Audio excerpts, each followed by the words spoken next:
भोंदूबाबा अशोक खराचा कांगावा आपल्याला पाहायला मिळतोय, कारण नीरजला कुणीतरी कट रचून माझ्याकडे पाठवलं. चौकशीमध्ये ऑफिस बॉय नीरज जाधव संदर्भात खरातनं हा दावा केलाय अशी माहिती सूत्रांनी दिली. समोरासमोर चौकशी दरम्यान खरातनं हा कांगावा केलाय. या प्रकरणाला नवं वळण लागण्याची शक्यता वर्तवली जाते. तर खरातनं आता कांगावा सुरू केलेला आहे. नीरजला कुणीतरी कट रचून माझ्याकडे पाठवलं असं त्यानं म्हटलेलं आहे. या चौकशीमध्ये ऑफिस बॉय नीरज जाधव संदर्भात त्यानं हा दावा केलाय अशी माहिती सूत्रांकडून मिळाली आहे. आणखी एक महत्त्वाची बातमी आहे. खरातच्या बँक खात्यामध्ये 30 ते 40 लाखांची रक्कम आहे. खरात प्रत्यक्षामध्ये मात्र 1500 ते 2000 कोटींचा मालक आहे. खरातच्या संपत्तीचे स्रोत शोधण्याचं आता मोठं आव्हान असणार आहे. खरात पीडितांकडून रोख रक्कम घेत होता अशी सुद्धा माहिती समोर आली आहे. शिवनिका संस्थांच्या खात्यावर सुद्धा तो पैसे घ्यायचा अशीही माहिती समोर आली आहे. आणि त्यामुळे या संपूर्ण प्रकरणाचा सखोल तपास केला जाणार आहे. जमीन व्यवहारामध्ये मोठे अधिकारी आणि त्यांच्या कुटुंबियांना सुद्धा त्यानं सामील करून घेतलं होतं. घराची मालमत्ता जप्त करण्यात मोठी अडचण त्यामुळे येण्याची शक्यता वर्तवली जाते.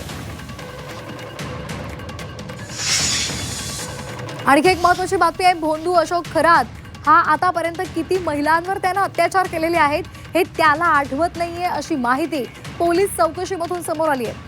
महिलांच्या भावनिक आणि मानसिक स्थिती पाहून तो त्यांचं शोषण करायचा. महिलांचा विश्वास संपादित करून त्यानंतर तो त्यांना फुलवत असे अशी सुद्धा माहिती समोर आली आहे. आणि त्यानंतर ऊर्जा हस्तांतरणाच्या नावाखाली महिलांवर त्यानं अत्याचार केलेले आहेत अशी माहिती पोलीस चौकशीत उघड झाली आहे.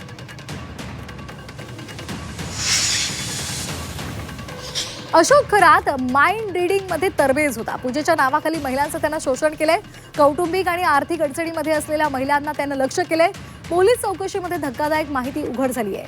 तर अशोक खरात हा माइंड रिडिंग मध्ये तरबेज होता अशी ही माहिती आता समोर आली आहे.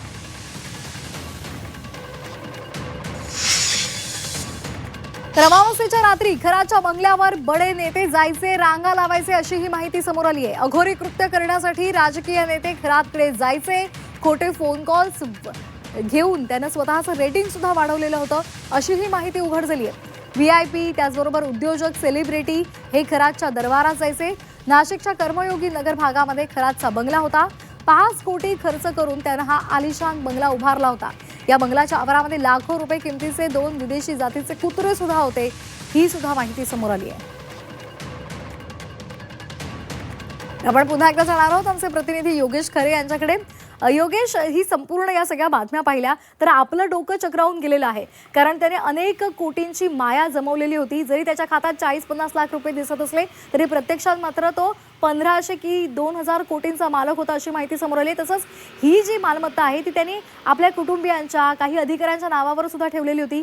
तसंच त्याचं माइंड रीडिंग करण्यामध्ये तो तरबेज होता आणि त्यामुळे महिलांचं शोषण सुद्धा त्याने मोठ्या प्रमाणात केलंय. याही बातम्या आता समोर येत आहेत. काय नेमकी अपडेट्स आहे? खरं आहे, तो जर लहानपणापासूनच अनेक लोकांच्या सोबत राहिलेला आहे. त्याने अनेक लोक जवळून पाहिली आहेत. फक्त एका फॅमिलीमध्ये तो राहिलेला नाही, तर लहानपणापासून तो मुंबईत गेला. मुंबईत गेल्यानंतर त्याने तिथं अनेक लोकांशी चर्चा केली. अनेक लोकांना तो भेटला. आपले स्वतःचं नोकरी मिळवण्यासाठी, रोजीरोटीसाठी किंवा रोजच्या जेवण खाण्याचे प्रश्न सोडवण्यासाठी त्याने अनेकांना त्या ठिकाणी गप्पा मारून भुलवलं आणि त्यांच्याकडून पैसे उकळले आणि आपला दिवस तो कंठत गेला. त्यानंतर ज्यावेळेस तो सिन्नरमध्ये आला तिथंसुद्धा अनेक लोकांना त्याने स्वतःला कॅप्टन असल्याचं किंवा फॉरेनमध्ये आल्याचं जाऊन सांगितलं आणि त्यातूनसुद्धा त्याने तिथं पैसा कमवला.